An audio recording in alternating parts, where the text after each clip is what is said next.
Hello students, this is lesson number 5, electric field intensity on equatorial line of electric dipole.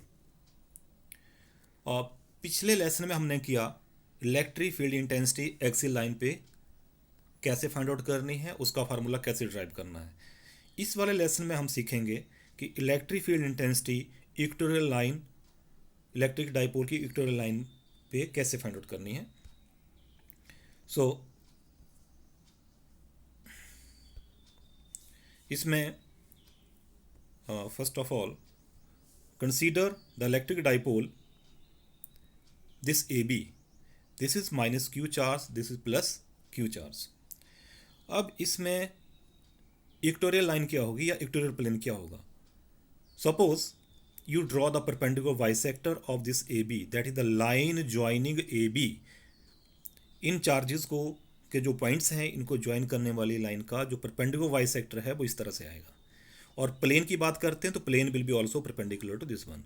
अब कोई भी point जो इस line के ऊपर होगा, परपेंडिकुलर बाइसेक्टर के ऊपर होगा, जिसको इक्वेटोरियल लाइन भी बोलते हैं हम, या इस प्लेन में होगा, that is equidistant from A and B. उसका डिस्टेंस जो होगा वो बराबर होगा. That is if I take the point P here, point P पर हमने फाइंड आउट करना है electric field intensity. Point P पर electric field intensity find out करनी है अगर हमने, तो यहाँ पर पी ए और P B will be equal. Okay, तो मेथड सेम रहेगा भाई. सपोज यहाँ पे टेस्ट चार्ज रखा हुआ है, माइनस क्यू के कारण इलेक्ट्रिक फील्ड जो होगा that will be along this side P A, और प्लस चार्ज क्यू के कारण जो इलेक्ट्रिक फील्ड होगा that will be along this side, that is this is P D. Okay, now suppose this angle is theta, so this will be also theta. If you draw a line parallel to this one, parallel to A B, इस side पे मैं एक line draw करते हैं अगर आप, सो ये alternate interior angle होगा. So this is also theta and obviously this will be also theta. ये इसका कॉरस्पॉन्डिंग बन जाएगा. So electric field at point P due to negative charge at A find out करना. पहले तो हमें डिस्टेंस की जरूरत पड़ेगी पी ए और पी बी की. तो पी ए फाइंड आउट करने के लिए सिंपल आप पाइथागोरस थ्योरम लगाते हैं अगर आप. So this distance will be equal to A and this distance we have taken as R. ये डिस्टेंस हमने आर लिया है. सो पाइथागोरस थ्योरम से P A will be equal to R square plus A square. So A P square और B P square दोनों equal होंगे, इसमें कोई डाउट नहीं है. अब इलेक्ट्रिक फील्ड इंटेंसिटी यहाँ पे फाइंड आउट करनी है अगर आपने, तो that will be equal to, suppose this is E one, P C के अलॉन्ग जो आ रही है 1/4 pi epsilon naught Q upon A P square. So simple formula वही आप यूज करेंगे, 1/4 pi epsilon naught Q divide by distance का square. So here the distance is R square plus A square. Okay, अब ये field तो इस side आ गया along P C की साइड आ गया इलेक्ट्रिक फील्ड. अब इलेक्ट्रिक फील्ड जो पीसी के अलॉन्ग आ रहा है इसके दो कंपोनेंट बनेंगे. One component will B along this side along PE and other will be along PR. अब PE की साइड कौन सा आएगा? PE की साइड आएगा E साइन थीटा, और PR की साइड आएगा E1 cos theta and PE की साइड आएगा E1 sine theta. Now electric field intensity due to this charge plus Q will be along this side. इसके भी दो कंपोनेंट बना लीजिए. जो वर्टिकल कंपोनेंट आएगा that will be equal to E2 sin theta, और जो हॉरिजॉन्टल कंपोनेंट होगा उसकी डायरेक्शन इस साइड होगी, PR की साइड होगी. So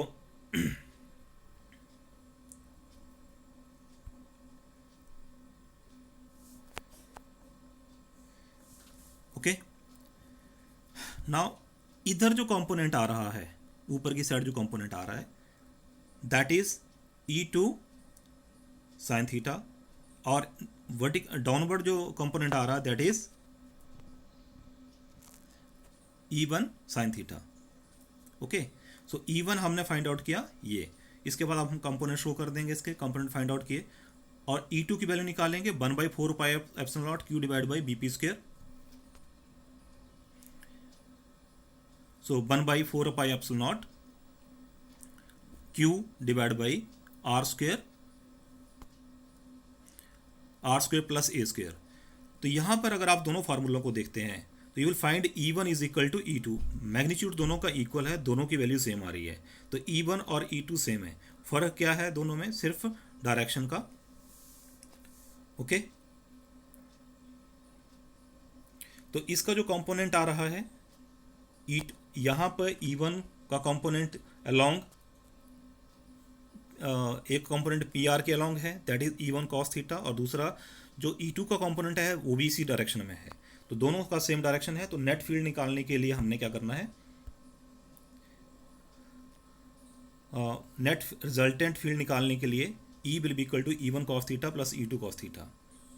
now E1 is equal to E2, तो E1 और E2 एक ही बात है, तो इसको आप रिप्लेस कर सकते हैं।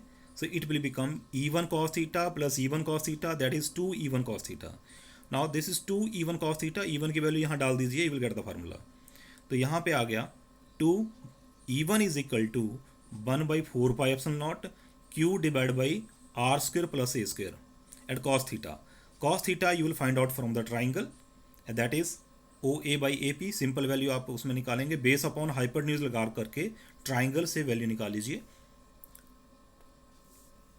बेस यहाँ पे A आ रहा देखिए, और हाइपरन्यूज ये आ रहा है, और हाइपरन्यूज की वैल्यू थी R square plus A square, और बेस आ रहा है A, तो A divide by R square plus A square का स्क्वायर रूट। तो ये वैल्यू हमारे पास R square plus A square का स्क्वायर रूट, ये वैल्यू किसकी आ रही है? cos थीटा की आ रही है। Okay, so this is 2QA divide by 4 pi epsilon nought R square plus A square. यहाँ पावर है R square plus A square की पावर 1 है, and R square plus A square की पावर 1/2 है। Basis are same, so powers will be added, so you will get the power R square plus A square raised to 3/2. The formula will become Q into 2A. Q into 2A is equal to again dipole moment, so formula will become net electric field will be P divided by 4 pi epsilon naught R square plus A square raised to power 3/2. तो ये formula हमारे पास आता है। Similarly जैसे हमने पिछले में किया था, this A is very very small, A is very very small as compared to R, so A can be neglected। तो आपके पास जो फार्मूला है वो थोड़ा मॉडिफाई हो करके इस फॉर्म में आएगा, E is equal to P divide by 4 pi epsilon not RQ। और इन दोनों के फार्मूले अगर आप देखते हैं, एक्सियल लाइन और इक्वेटोरियल लाइन के फार्मूले अगर आप कंपेयर करते हैं, you will find E axial by E equatorial is equal to 2/1। अगर आप दोनों को डिवाइड कर देते हैं, रेशियो इज 2:1। इसका मतलब electric field intensity axial line पे जो है that is 2 times the electric field intensity at any point on the equatorial line. So remember this formula also, result also, E axial by E equatorial is equal to 2/1. So this is the derivation for the electric field intensity at a point on the equatorial line. So let us once again recall electric field intensity on the equatorial line of electric dipole. तो इसमें electric dipole हमने ये लिया है, one charge is at -q, other is at +q। Okay, तो electric dipole की length 2a हमने ली है, और इक्वेटोरियल लाइन ये ले रही है परपेंडिकुलर बाइसेक्टर इसका। यहाँ पे पॉइंट P हमने लिया जिसके ऊपर हमने इलेक्ट्रिक फील्ड इंटेंसिटी निकालनी है। तो डाइपोल के लिए पहले हम -q के कारण इलेक्ट्रिक फील्ड निकालेंगे और फिर +q के कारण इलेक्ट्रिक फील्ड निकालेंगे। फार्मूला वही रहेगा, 1/4 pi epsilon nought Q divide by distance का स्क्वायर। तो डिस्टेंस यहाँ पे PA और PB हमने लेना है, दोनों में डिस्टेंस सेम है। पाइथागोरस थ्योरम से हम ये डिस्टेंस फाइंड आउट कर सकते हैं पहले, राइट। तो इलेक्ट्रिक फील्ड इस चार्ज के कारण जो होगा that is along -q charge के कारण जो होगा that is along PA। So suppose this is E1 के दो कंपोनेंट हमारे पास आएंगे, one will be vertical component and other will be the horizontal component. तो ये कॉस वाला कंपोनेंट आ जाएगा, ये नीचे को साइन वाला कंपोनेंट आ जाएगा।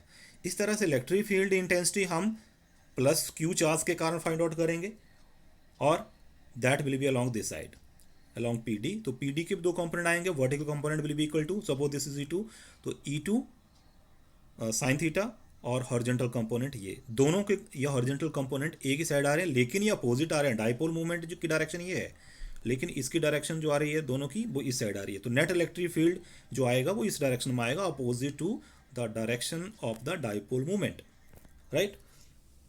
सो ये दोनों कंपोनेंट वर्टिकल कंपोनेंट इक्वल हैं और अपोजिट हैं। इक्वल क्यों है? क्योंकि E1 की वैल्यू और E2 की वैल्यू सेम आ रही है। फार्मूले को कंपेयर करके अगर हम देखते हैं तो horizontal component will be added up, okay. तो यहाँ से हमने नेट इलेक्ट्रिक फील्ड निकालना है। तो नेट इलेक्ट्रिक फील्ड निकालने के लिए हमारे पास आएगा E1 cos theta plus E2 cos theta, okay. So ये आपके पास 2E1 cos थीटा बनता है और E1 की वैल्यू यहाँ डाल देंगे, cos थीटा की वैल्यू ट्राइंगल से निकाल के यहाँ पे पुट कर देंगे and we will get the formula, okay. So this is about the electric dipole and electric field intensity due to electric dipole on the equatorial line, okay, and its comparison with the electric field intensity at axial line. So इससे related काफ़ी सारे numericals आते हैं तो उनको practice करना है। मैं आपको कुछ क्वेश्चन दूंगा अभी, वो आपने करके देने हैं मुझे, प्लस मैं आपको असाइनमेंट भी इसकी दूंगा जो आपने कंप्लीट करनी है, okay. So thank you very much. I hope you understand this.